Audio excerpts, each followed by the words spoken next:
Today's Monday, August 22nd, and as discussed earlier, we were going to try to move our doctor's appointment from Wednesday to today. And luckily, we were able to do that. At 8:30 this morning, we called the office right when they opened, and they were able to see us before lunch.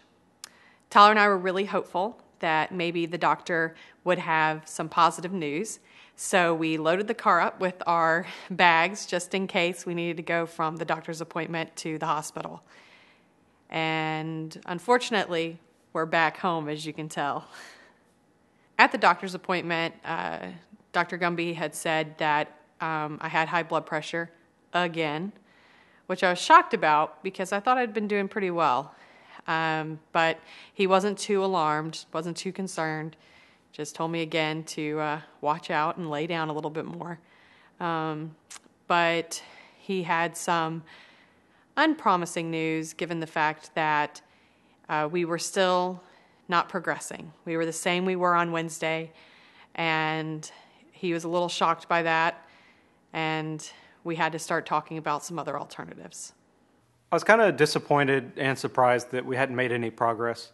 I felt like, especially with the contractions late Friday night and early Saturday morning, and we even had a couple last night when we went for an extra car ride down the worst road in Wiley. I felt like we had made some progress, but scientifically we didn't.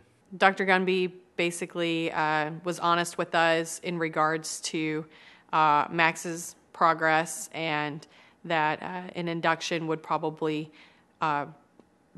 be the only option for Max, given the fact that we still are at the very beginning of labor, and I'm past 41 weeks, and he will not let me go past 42, which will be this Saturday. During this process, we were doing everything we could to try to avoid an induction and just try to do everything naturally as it was meant to be. But we are perfectly reasonable and sane people, and if something changes, you got to kind of adapt to it. And we're looking at the probability of an induction sometime later this week. Courtney's way overdue. Lots of bad things could happen real fast, so we're keeping a real careful eye on Max and his progress, and Courtney's progress as well.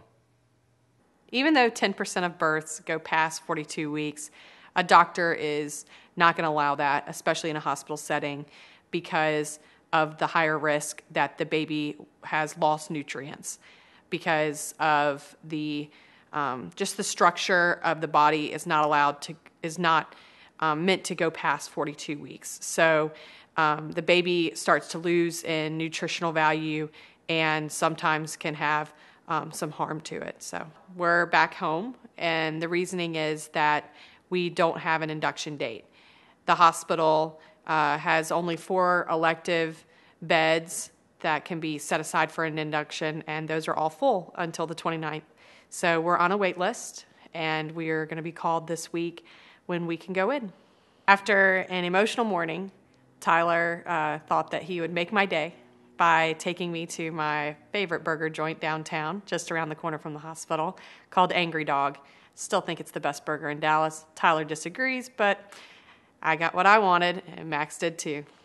Now that we've taken care of business, we can do what we really enjoy, and that's lunch. And we do it well. We went to probably the second best burger joint in town, called Angry Dog. Not my personal favorite, but it's up there. The burgers are definitely the thing to order, and if I could finish mine, then I would be able to man up in this relationship. But for now, I'm going to have to concede defeat to Courtney and Max.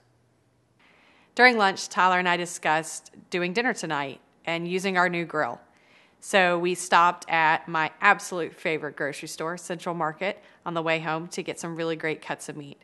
It's a great place. They really do have good quality stuff, and even though they tend to lean towards nothing but vegetables, they do have a stellar meat department.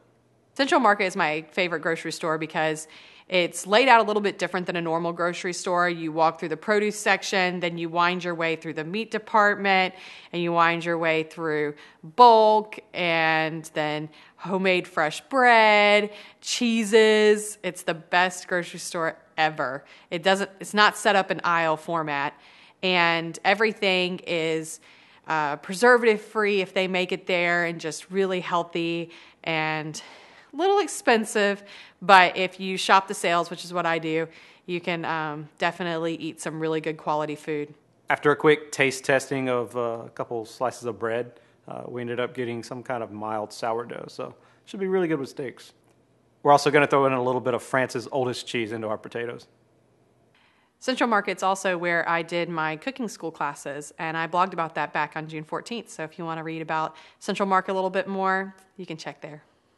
After lunch, we headed back home and told both sets of our parents kind of the overall assessment of where things are, and both sets decided they were going to probably head out of town early. My parents actually ended up leaving late this afternoon. They're going to drive halfway back to Daphne, and Courtney's parents will be leaving tomorrow morning. So we've had a good time with them and certainly thank them for everything they've done while they were here, helping us around the house and getting things prepared for Max. But we'll be back down there to see them in Lower Alabama in just a few weeks. We're about to put the potatoes in the oven and the steaks on the grill, and we'll see what tomorrow brings. Now we're just going to get back to what we did earlier, which was just waiting to see what happens. There's really nothing much else we can do, pretty much how the whole pregnancy has gone, and time will tell.